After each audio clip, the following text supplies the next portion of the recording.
Keeping it real with Shannon. Until I looked at myself in the mirror one day and I was disgusted with what I saw.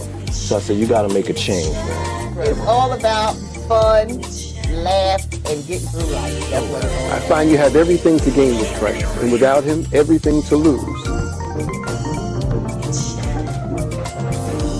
Said I'm gonna lay you down, just like a bridge over troubled water. Hello, and welcome to Keeping It Real with Shannon Live. So I want to say hello to my co-host tonight, Dr. Vanessa DeDanzi and Miss Tiffany Shannon. Hello, co-host. Hi. Have y'all been keeping cool? Because it's been 100 degrees outside for the last couple of days. Trying to. Definitely. Well, tonight we're going to be talking about a very important topic, mental health issues. Have you been having any issues? Because, I know how y'all are, You might be having issues because you're closed in, you're shut in, you can't go visit your friends, you can't hang out or whatever. So how have you been handling it? It wasn't bad at first. I was getting used to being at home. I didn't care.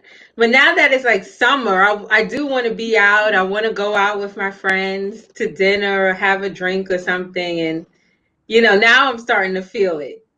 Yeah. Now here she is want to go drinking now, you see? Well, you don't want all the fun to go away. You want to keep that momentum going. Well, we're going to talk to our special guest who's going to be joining us, Dr. Ayana Ali. She's a mental health therapist. So maybe she can help us, in case we are having some anxiety. Like sometimes I feel moody. I don't know if I'm not depressed or anything, but sometimes I do get moody. So I don't know if that has anything to do with being shut in or not, but I'll ask her, come on, is this part of me being shut in and everything? But we're going to talk to her tonight about some of the mental health issues that some of the clients that she deals with may be having in this time of crisis. So we want to welcome her to the show. Dr. Ayani Ali, how are you? Hi. Thanks for joining us tonight. Thank you for having me. I appreciate it.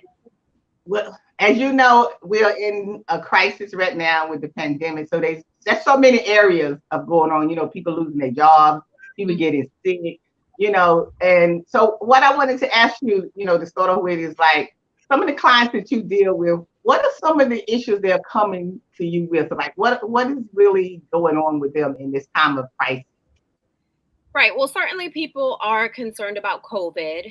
A lot of people are reaching out to me because they're experiencing an increase in anxiety and they feel that their stress levels are rising. Some people feel that their stress levels are off the chart because they are concerned about the possibility of, becoming infected with the virus themselves, or they have been affected by the virus either personally or they've lost family members. So there's grief and loss and bereavement that people are coming to me with.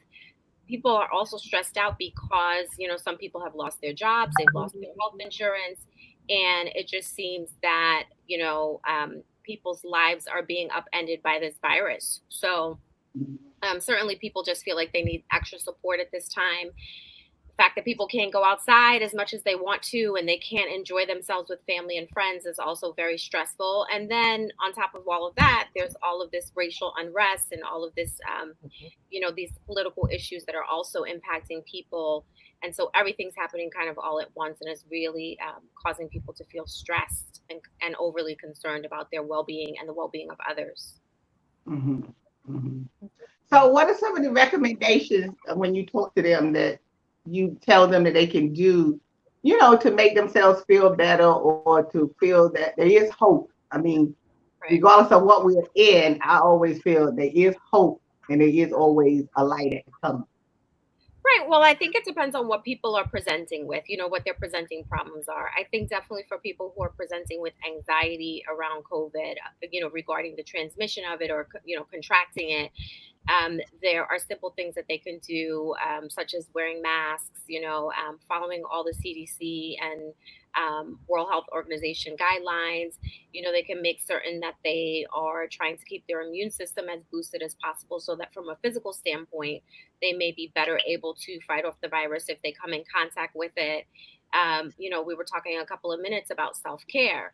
If you know that you're extremely anxious during this time because of all that's going on in the world, now is the time to really be concentrating more on yourself and making sure that you're doing things that will help you feel more settled, as opposed to, more shaken and stirred. So, if you are a spiritual person, practicing prayer, practicing meditation, deep breathing, exercising, yoga, these are things that people can definitely do to help their bring their stress levels down.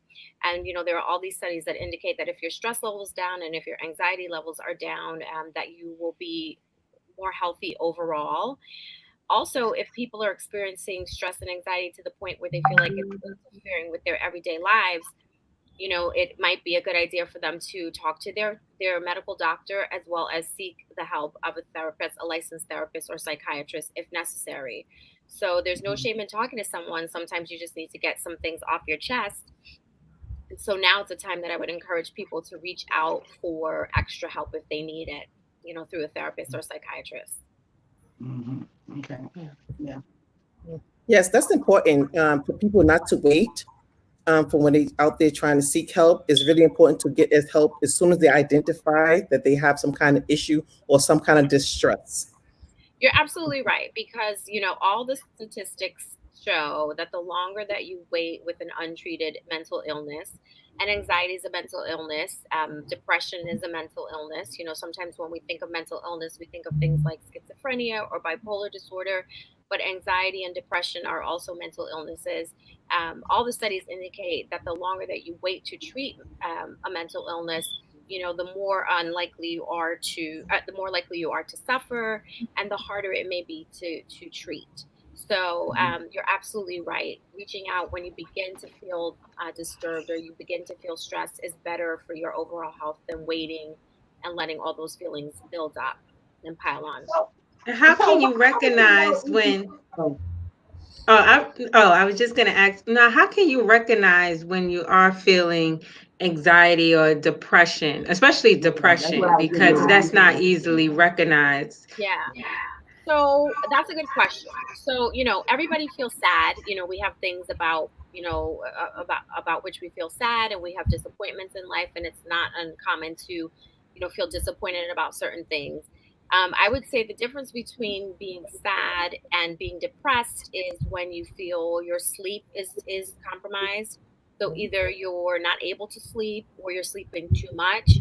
When your eating is disturbed, so if you're overeating as a means of comfort, or if your appetite has just just totally been lost or reduced, if you are feeling hopeless, if you're feeling worthless, there's a difference between feeling that nothing will ever get better or I'm not worth anything than thinking I'm sad about this particular issue.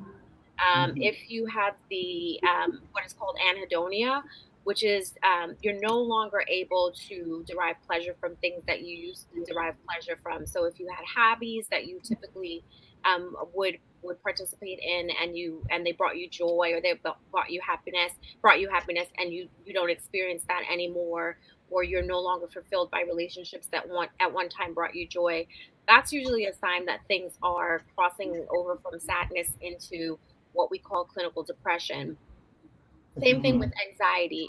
Sometimes we all have things that are coming up. Let's say we have a talk show that we're going to be participating in. We might feel anxious, and we might say, I hope it goes right.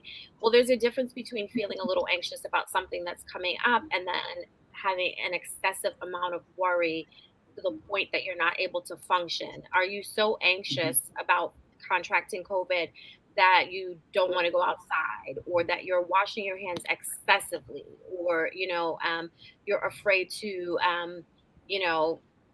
you have to do this big elaborate ritual about cleaning before you go out of your house and before you come in? When things begin to get in the way of your everyday functioning, that's when you know that there's an issue for which you likely need to seek professional help. Yes, I wanted to. Go ahead, Vanessa.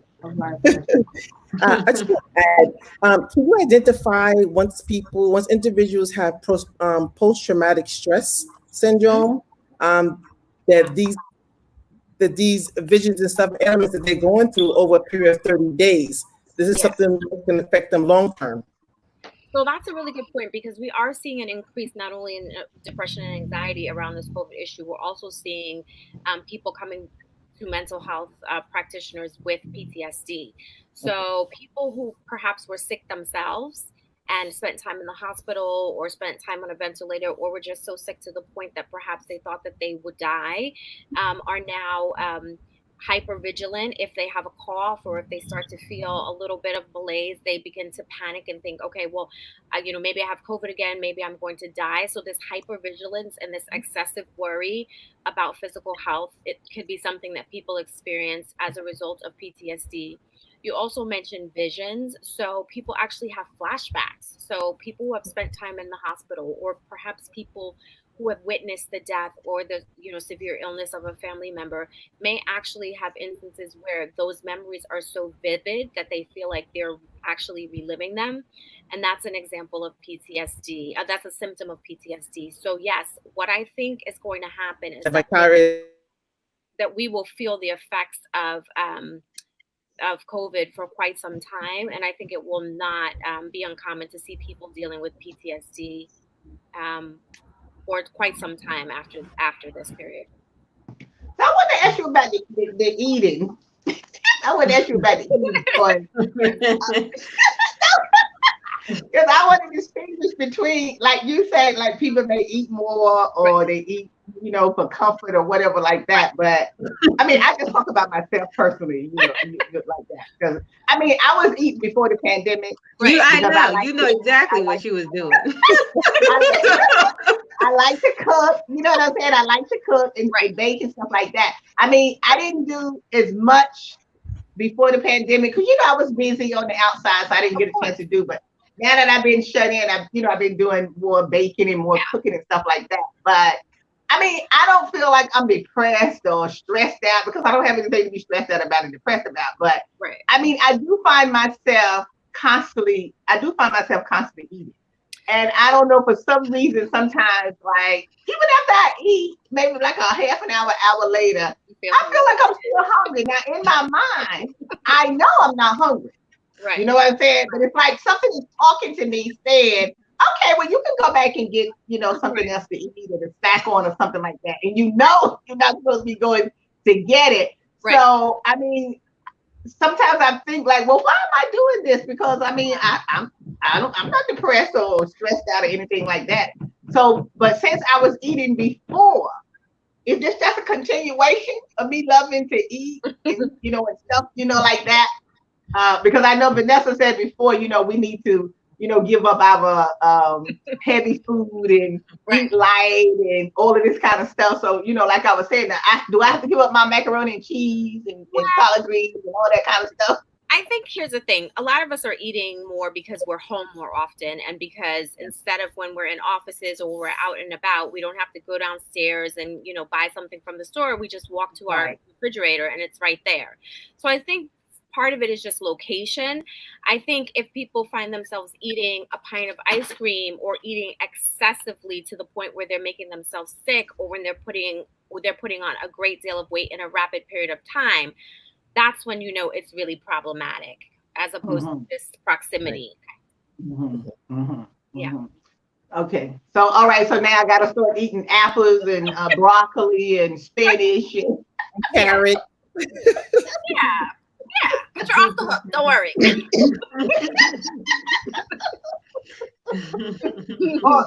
So now I got to go outside and be jogging around the block and all of this. That will help. It can help. And exercise also reduces our stress levels, our stress hormones, cortisol. So if you're going to eat more, just run around the block more. It balances out. Yeah. Well, ladies, let's take a quick minute. Whoever wants to go to the refrigerator can head to the refrigerator. Okay, so we're going to take a quick break so I can run to the refrigerator and get the rest of my pie and eat it. And we'll be right back. Why should young people care about the spread of coronavirus? Well, we know that people with underlying medical conditions over the age of 60 are at highest risk, but they've got to get it from somebody. So we're asking everyone to be selfless for others so that we can protect those who are most susceptible. Not going to bars, not going to restaurants. It all just means physical separation so that you have a space between you and others. For more information on how you can social distance, please go to coronavirus.gov. Hi, if you're just joining us, we're talking about mental health issues, and our special guest is Dr. Ayana Ali. Now, before we went to break, we were talking about the eating and all of that kind of stuff, but I did want to say that they said that if you do get the COVID, that it is important that you exercise. Yeah. Because to keep the lungs strong.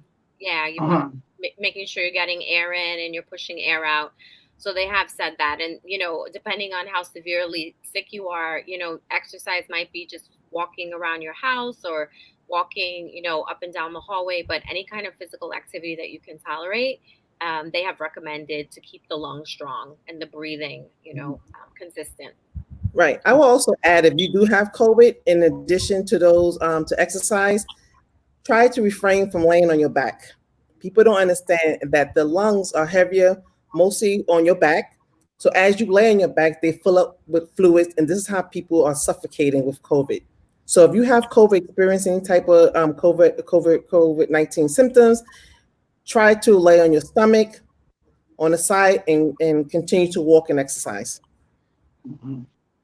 But the thing about this COVID is there's so many things that they telling you if you have symptoms this, you have symptoms that. But then there's so many people that I know that have gotten it, and they don't have any symptoms whatsoever. They're not sick. They didn't have to go to the hospital. They might just be feeling tired, or they might just, but no fever, no sickness, and anything like that. So to me, that's the scary thing, that you could be walking around with it and don't even know it unless you just happen, to go to the doctor, for a checkup or whatever, something like that.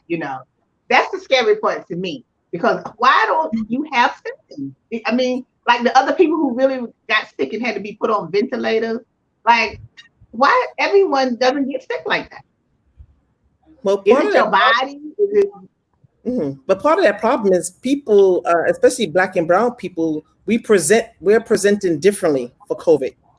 We're presented differently for COVID. So when you go to the hospital, it's a lot of health inequities, health disparities that are turning people away from the hospital, where they're not getting adequate care because they're not presenting with the status quo of how the majority of people are presenting with this disease. Well, it's not really a disease, it's an illness. Yeah, infecting, a virus. I think that's a really good point, Dr. Danzine, because as people of color, as Black people, not only, as people, not only do we have a right to be nervous and concerned about COVID, but as Black people and brown people, we have even more of a right to be concerned. And so you can understand why people are so anxious, because if you know that Black and brown people are dying at much higher rates, and that Black and brown people are always facing health inequities and are often turned away at hospitals or often not believed by their medical practitioners, and you're a Black person, imagine how scary the thought of being diagnosed with this illness is. So it's not only about the medical piece. Nobody wants to get sick, but nobody also wants to think about the fact that they might be turned away from a facility, and that being turned away might actually result in them worsening or dying. And I wish I could say that I don't know instances where this has happened, but personally in my family, I had a family member who passed away who initially presented at the hospital. She was a medical professional. She said, I know I have COVID-19. They turned her away. She went back 3 days later. She was admitted, and unfortunately she passed away. So she was a medical professional saying, I know I have COVID. So imagine how scary that is for people. So it's not just about, are people coughing on you, or are we going to get sick? This could be a matter of life and death for people. So the challenge that this poses to people's mental health is so heavy, and it's so strong that it's deep. It's really deep.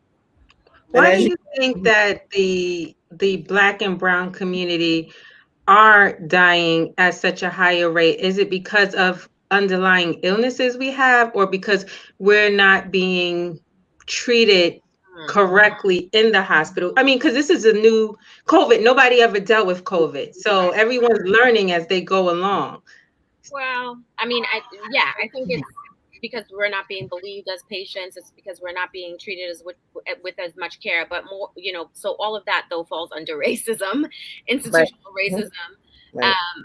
So there are tremendous health disparities in this country, and unfortunately the way that you show up in terms of your physical presentation sometimes dictates the way that you are treated and the quality of care that you get. So if I could say one word, it's racism. Exactly. That's what I was going to touch on. Because even before COVID, we saw these inequities and health disparities in equitable treatment in disproportionate communities. So this is nothing new. It's just a nuance for another way for them to, Yeah. Well, yeah, I mean, they talk about it with when it, time to deliver children, that type of thing as well, being discriminated against or not believed about, certain symptoms that you're saying you're having, and women were dying at a high rate, for no reason. Yeah, Black women are dying, during maternity, during pregnancy and childbirth more than, other women for the same reasons. And you would think living in the United States that you wouldn't think the maternal mortality rate is so high. It's higher than third world countries. Yes, and here we are in America. Yes. Yeah. But the thing about it is I shouldn't say I don't understand. I guess I should understand. But, like I was saying earlier before when I was talking, Vanessa, like, okay, every time something happens, right, we say our communities don't have the facilities and the care that we supposed to get, right? And this is always a big talk every time something happens. But then what happens in between that time, the next time something happens that this stuff was not put in the community, so people can get the care that they needed, or just like when this COVID hit, we didn't know it was coming, but because we had a problem from before, that the health care should have been put in place in the community. So what happens in between that nothing never gets put in the community? I don't understand, because the people in the community have to come out and get with their politicians and stuff in their areas and stuff, and fight and make sure that they get what they need for their community and stuff. You got to come out of this house and come to meetings and stuff like that and fight for what you want in your community, because they're not going to bring it to you, because after this disease goes, this virus leaves, we're going to be hit with something else. And the same conversation is going to be again that we don't have the correct medical stuff. Well, you're absolutely right. And I mean, this is why voting is important. This is why, putting pressure on your elected officials is important. Bushwick was one of the areas in Brooklyn that was the most affected by COVID. And it was one of the last neighborhoods to get testing. So, I mean, it's horrible, but this is an example of why you have to participate in the political and civic process. This is also why you have to advocate. We were talking about self-care.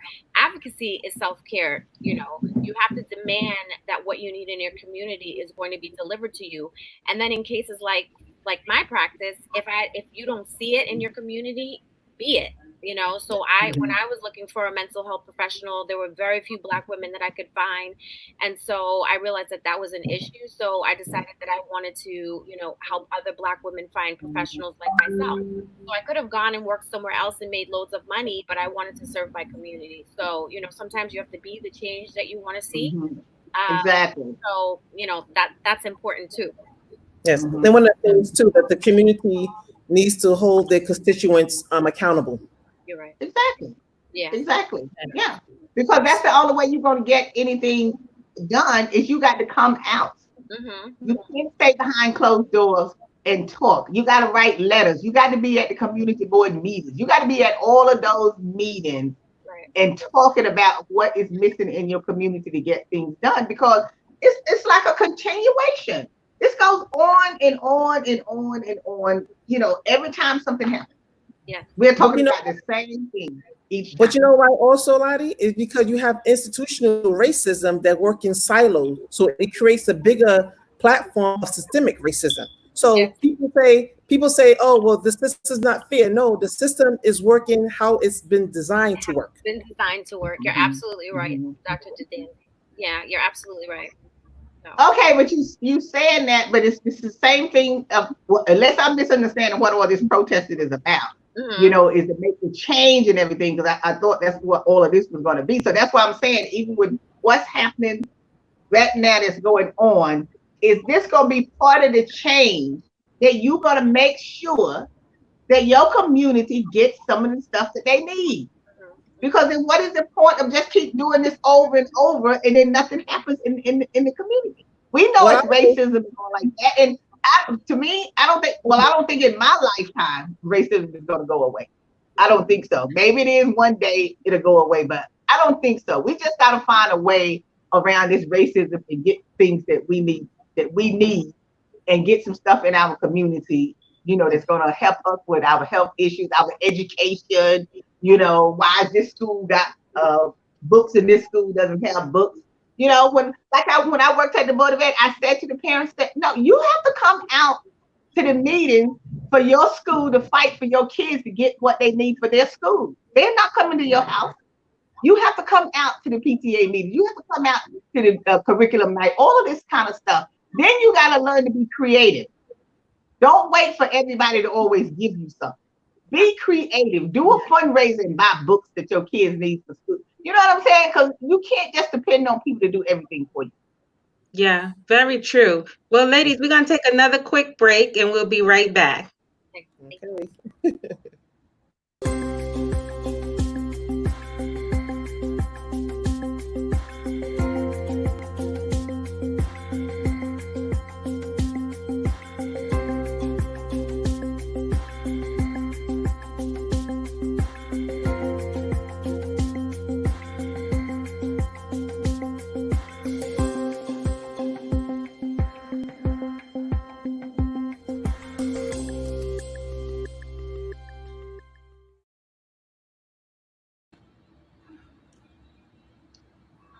We're back. We're talking about issues in our community and what we need to do. Well, you know, I get excited about everything. You know what I'm saying? So I just really, because I you know, I'm just tired of people sitting back thinking everything is going to come to them when it's not going to come to them. You got to get out and do some things for yourself and fight for whatever it is that you want, regardless of what it is. That's how I look at it, stuff like that. Because I'm just saying that just keep talking about the same stuff over and over and over.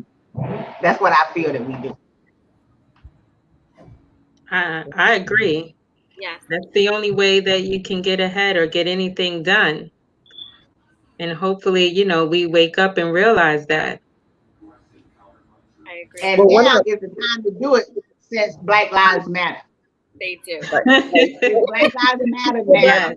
This is the time you get everything that you need for your community. Yeah. Yes, even though the community needs to be at the table for policy making, decision making, planning, implementation of programs, community needs to be at the table, and that's part of the problem. That conversation. Yeah. Well, thank you. That was my point. They need to. You got to come out and be at the table to help make the decisions of what's going on. Everybody else is at the table making your decisions and stuff, and then after the decision is made, then you want to complain about it. This is what I'm saying. You know, just like when they come in your neighborhood and they're building all those condominiums and condos and putting jails and juvenile jails in your neighborhood. Gentrification. Well, and maybe if you was out at the meeting, it wouldn't. The juvenile jail wouldn't be in your neighborhood. Why is it there's not other neighborhood they put it in? But you know why they told them that jail is there, right? They said, "Oh, they convinced the parents you'd be closer to your kids," and they went for it.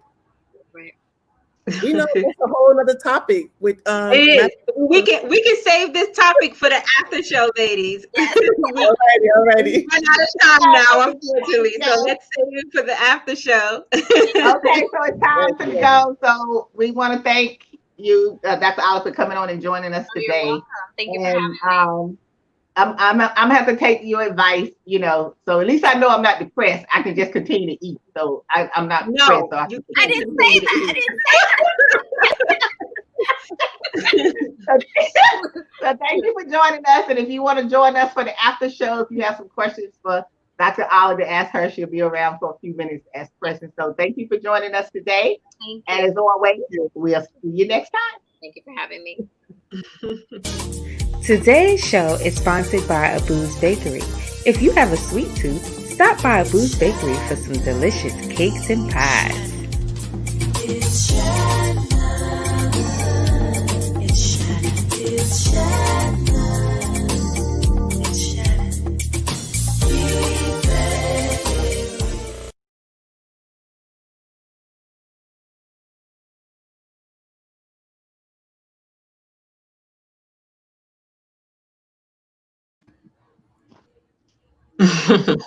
Be ready.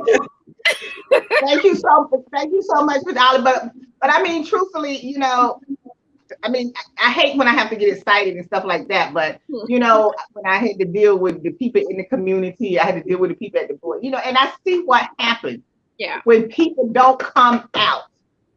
I mean, we used to fry chicken. We used to do everything to get them to come to the meetings and things like that. But that wasn't important to them. But then when something happened, then they want to blame us for what happened when you didn't come. You know, I think sometimes what happens, and it, you know, it does have to do with mental health. You know, motivation sometimes is very connected to our mental health. So sometimes I think people do feel hopeless, and they feel that, you know, they know there's an issue, but they're not exactly sure how to attack it. You know, if people suffer from self-esteem issues, they might feel like, well, you know, what can I do to help? You know, so I think that, you know, we want to encourage people that what they can contribute, they should, that their voice is important and that it needs to be heard. And that if they're struggling, you know, that sometimes there is improvement in joining yourself and making yourself a part of a community and feeling more involved. So, you know, that's how I always kind of tie it to the mental health piece, and that sometimes it's not just that people are lazy. Sometimes there's other things going on. And we want to, you know, extend grace, but we also want people to, you know, get involved and join us. Absolutely. Yeah. Right. Well, Well, you know what? It's like another example of just like Congressman John Lewis. You know, he passed away and everything, and I mean, I just feel so hurt, you know, over his death and stuff like that. Because, you know, when you look back over his life, his legacy, and it hurts me that when we look at those real clips of when they was on the Edmund Pettus Bridge and they was beat almost to death. And I say now, when people look at that, they did that in order for us to be able to go vote. Right. And then you don't want to go vote after people lost their lives and beaten to death for us to be able to go vote. And then you talk, well, what we going to vote for? They're not going to do it. You know, all of that stuff that doesn't even make any sense. And here's someone that you see live through this, who fought for us to have this vote. And this is your attitude towards even going to vote. And that's the same thing in your community and stuff. Right. Well, I guess this is why we educate people, you know, because we have people who are very aware of what their, you know, their history is, and they know why it's important to vote. And then we have people who don't know.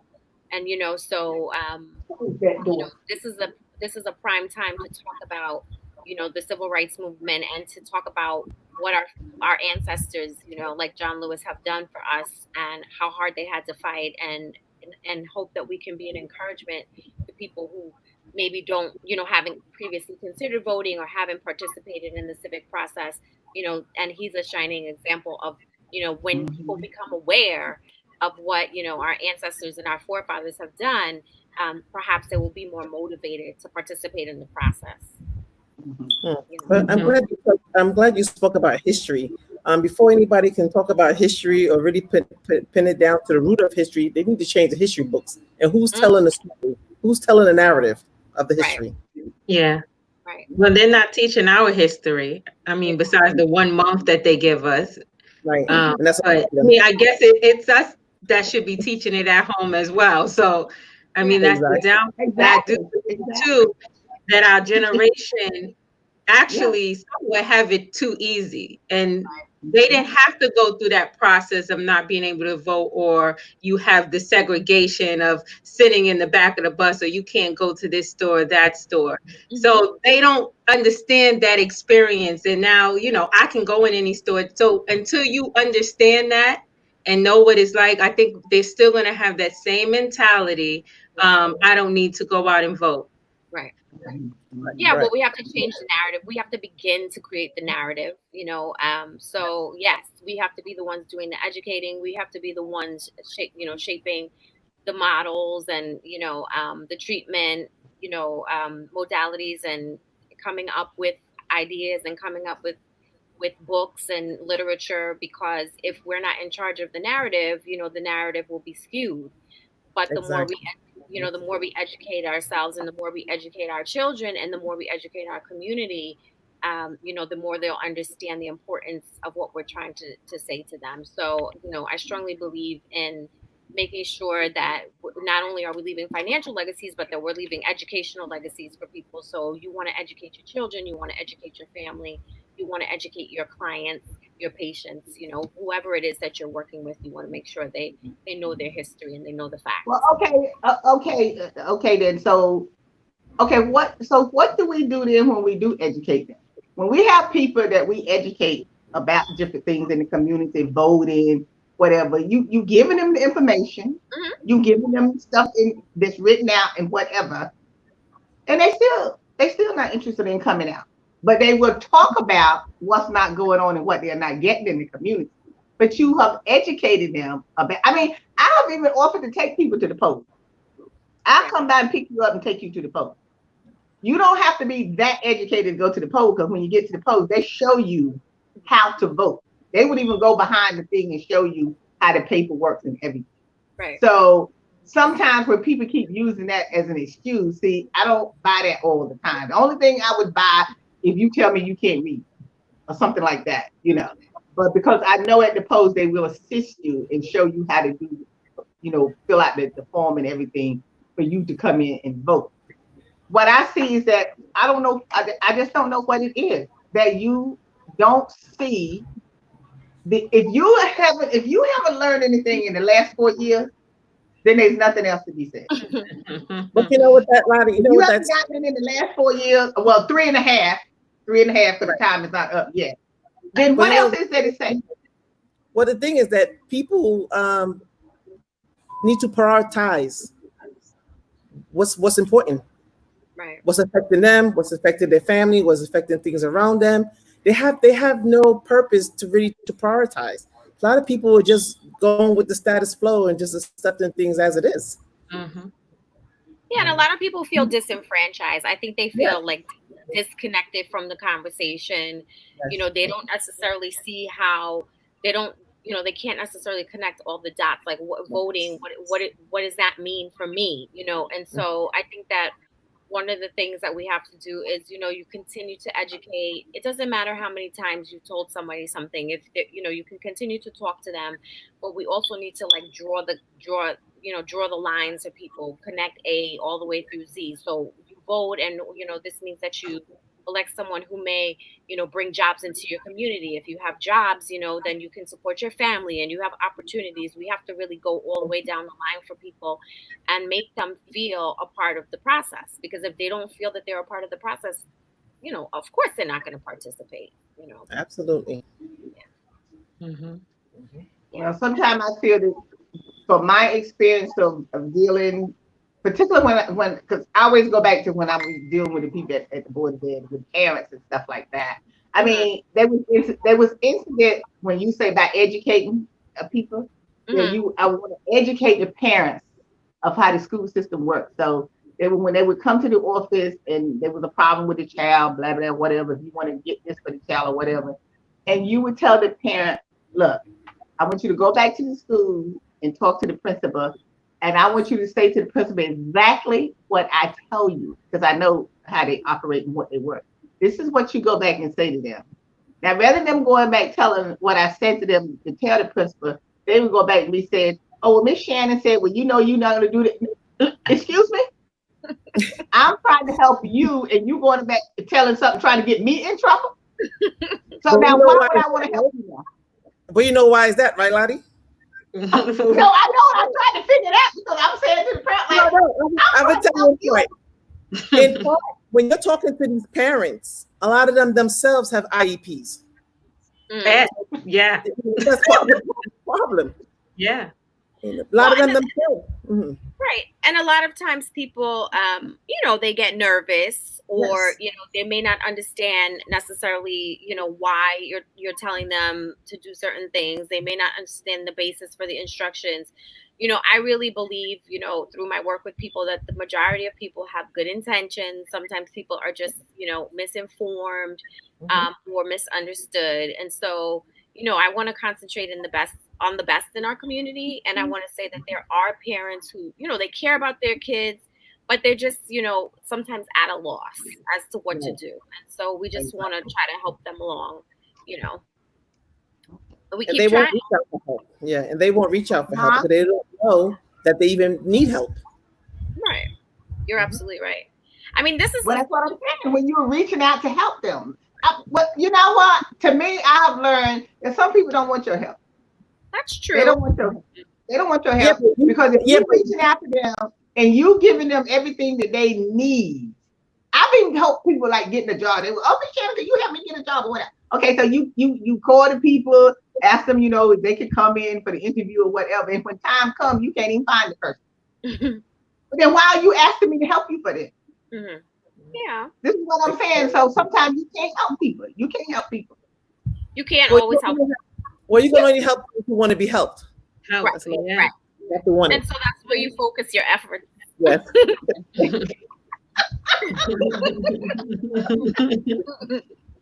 Well, we'll continue to try to help them. I'll still, continue to try to do the best I can or whatever. But sometimes it's like, you know what? You don't have the energy no more for it. They just drain you. That's when you refer them to me. Well, I'm saying, you call Ayana, she can help you. Yes. There's people that just drain you. I mean, they drain you. The thing is, we're joking and we're laughing, right? But I do think that there are like mental health implications for all of what we're talking about. Yes. So when you see people who are totally disconnected from the system, and when you see people who, in spite of being provided information or despite being provided with opportunities, can't take it, I think that speaks to like a larger community or societal kind of communal or societal inability to see a brighter future.